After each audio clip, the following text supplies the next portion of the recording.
تین وہ بد نصیب لوگ جن کی قربانی قبول نہیں کی جاتی۔ تین قسم کے ایسے بد نصیب لوگ ہیں جن کی نہ صرف قربانی قبول نہیں کی جاتی بلکہ ان کی نماز بھی قبول نہیں کی جاتی، ان کا حج بھی قبول نہیں کیا جاتا۔ اب وہ تین بد نصیب لوگ کون ہیں اور ایسا کون سا گناہ کر رہے ہیں جس کی وجہ سے ان کی نہ نماز قبول ہے، نہ حج قبول ہے اور نہ ہی قربانی قبول ہے؟ وہ ان گناہوں میں مبتلا ہوتے ہیں جن کی وجہ سے ان کی یہ عبادات قبول نہیں کی جاتی۔ نمبر 1، شرک کرنے والا۔ شرک کرنے والے کی نہ نماز قبول ہے، نہ حج قبول ہے، نہ قربانی قبول ہے۔ اب سوال یہ ہوتا ہے شرک ہے کیا؟ شرک یہ ہے کہ اللہ کے ساتھ کسی کو شریک کرنا، اللہ کا دروازہ چھوڑ کر کسی غیر کے دروازے پر جا کر مشکلات کا حل مانگنا اور مدد مانگنا۔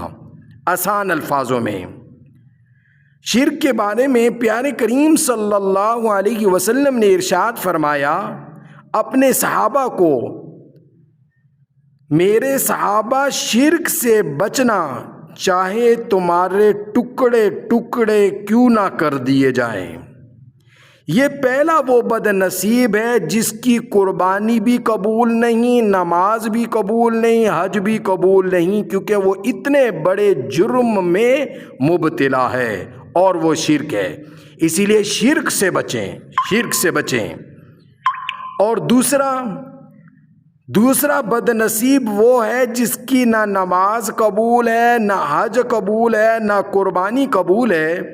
وہ بد نصیب ہے کہ حرام کے پیسوں سے قربانی کرنے والے لوگ، کہ ان کی کمائی حرام کی ہے، ان کا کھانا حرام کا ہے، ان کا پہننا حرام کا ہے، ان کا حج پر جانا، حج کے اخراجات حرام کے پیسوں سے ہیں۔ جب کھانا حرام کا، حج پہ جانے کے اخراجات حرام کے پیسوں پر ہوں اور جو قربانی خریدی ہے وہ حرام کی پیسوں کی ہو، تو یہ وہ دوسرا بد نصیب ہے جس کی نہ نماز قبول ہے، نہ قربانی قبول ہے، نہ حج قبول ہے۔ حرام پر ہر وقت شیطان تھوکتا رہتا ہے، اسی لیے حرام کھانے سے بچنا اور اپنی اولاد کو بھی حرام مت کھلانا۔ تیسرا بد نصیب وہ جس کی نہ قربانی قبول ہے، نہ نماز قبول ہے، نہ حج قبول ہے۔ وہ بد نصیب وہ ہے جو سود کا کاروبار کرنے والے لوگ ہیں۔ یہ وہ بد نصیب لوگ ہیں جن کی نہ نماز قبول، نہ حج قبول، نہ قربانی قبول۔ کیوں؟ اس وجہ سے کہ سود حرام ہے، کہ کسی بھی پریشان آدمی کو پیسے دینا، 1000 روپے دے کر 1200 روپے وصول کرنا، مثال کے طور پر کسی بھی پریشان آدمی سے ناجائز فائدہ اٹھانا، اس کی پریشانی اور مجبوری کا فائدہ اٹھانا اور اس کے ساتھ سودی معاملات کرنا۔ سود کے بارے میں ارشاد ہے کہ سود اللہ اور اس کے رسول سے اعلان جنگ ہے۔ اسی لیے سود کرنے والے لوگوں کی، سود کرنے والے کاروبار کرنے والوں کی نہ نماز قبول ہے، نہ حج قبول ہے، نہ قربانی قبول ہے۔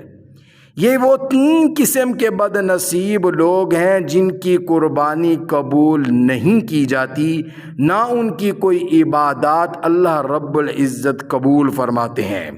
اسی لیے شرک سے بچیں، حرام کھانے کھلانے سے بچیں اور سود کا لین دین کرنے اور کاروبار کرنے سے بچیں۔